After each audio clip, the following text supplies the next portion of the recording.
Hello there, I'm Jack, and I welcome you to Phantom Chamber, a safe space of dread and distress. Feel free to stick around.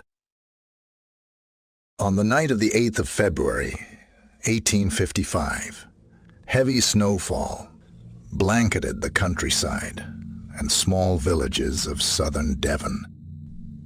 The last snow is thought to have fallen around midnight, and between this time and around 6 a.m. the following morning, something or some things left a myriad of tracks in the snow, stretching for 100 miles or more, from the River Exe to Toninus on the River Dart.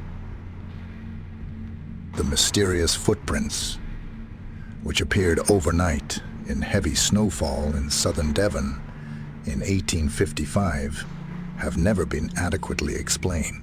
According to contemporary reports, they stretched for over 100 miles and went through solid walls and haystacks, appearing on the other side as though there was no barrier. The extent of the footprints may have been exaggerated at the time, and they may have been the result of freak atmospheric conditions. But in truth, the footprints, if that is what they were, still remain a complete mystery. The early risers were the first to find them, strange, hoof-shaped prints in straight lines, passing over rooftops, through walls, and covering huge areas of land.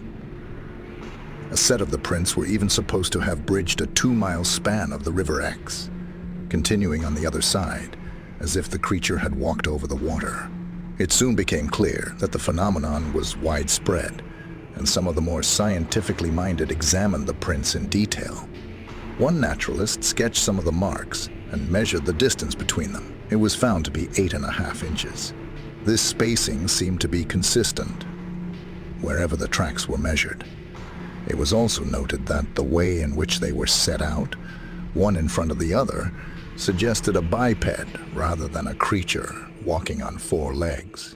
Some clergymen suggested that the prints belonged to the devil, who was roaming the countryside in search of sinners, a great ploy to fill the churches, while others rejected the idea as superstition. It is true that a feeling of unease had spread through some of the population, who watched carefully to see if the strange footprints would return. They did not, and after a couple of days, the news spread out of Devon and made the national press. The phenomena sparked correspondence in some of the leading papers, including the Times and the Illustrated News. This brought more accounts to light and led to a plethora of speculation by eminent scientists and laymen alike. It seems that most of the southern villages of Devon, from Totnes to Topsham, had been inundated with the prints in all manner of absurdities.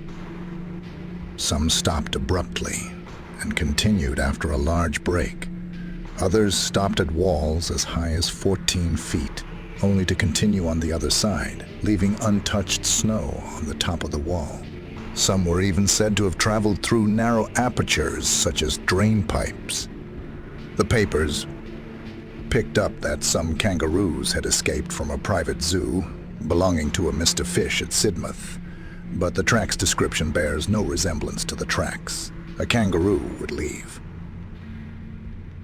Sir Richard Owen, the eminent biologist, suggested that the tracks were made by badgers, roaming the countryside in search of food. He explained the strange shape of the prints as the result of freeze-thaw action. This explanation only holds as much ground as the other theories given at the time. These included roaming raccoons, rats, swans, otters, and the theory that a hot air balloon passed overhead trailing a rope. These could explain some of the tracks made that night, but certainly not all of them, unless all of the above were to blame in separate occurrences.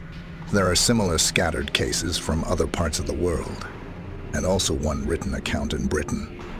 According to Ralph of Coggeshall, who also recorded strange aerial phenomena during his era, a writer from the 13th century, strange hoof print appeared after a violent electrical storm. In mid-July, These tracks would only be visible in the soft earth, and the electrical storm suggests some kind of natural phenomenon, as yet unknown, as far as the Devon.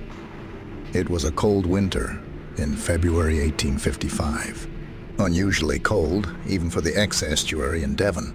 What became even more unwanted was that over 3 nights, cloven hoof prints began to appear in the particularly heavy overnight snowfall.